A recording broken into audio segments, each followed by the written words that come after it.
Il-maġġoranza assoluta tar-rakkomandazzjonijiet li saru mill-Uffiċċju tal-Awditur Ġenerali fatt eżerċizzji ta' awditjar ġew implementati mill-entitajiet rispettivi. Għad 9 sena konsekuttiva, l-Awditur Ġenerali Charles De Guara ippreżenta lill-Speaker tal-Kamra tad-Deputati Anġlu Farrugia rapport li analizza jekk ir-rakkomandazzjonijiet li ħarġu mill-istess uffiċċju ġew segwiti. Fil-preżentazzjoni tar-rapport, l-Awditur Ġenerali stqarr li kull istituzzjoni nazzjonali tal-verifika għandha jkollha mekkaniżmu li jassigura li r-rakkomandazzjonijiet jitwettqu fi żmien raġonevoli sabiex dan iwassal għal titjib fil-governanza.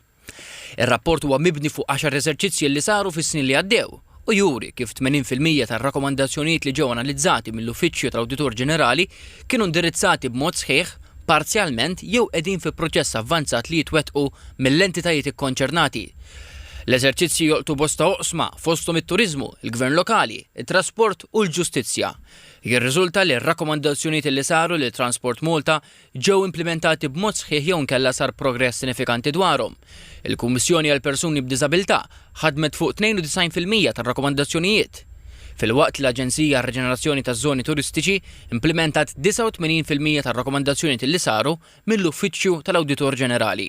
Min-naħa l-oħra, l-Aġenzija għas-Servizzi tal-Qorti kif ukoll il-Ministeru għall-Awdit u l-Ippjanar implementaw 50% tar-rakkomandazzjonijiet. Fil-waqt li 60% tar-rakkomandazzjonijiet li saru brabta mal-pensjonijiet tar-Romol ġew implementati.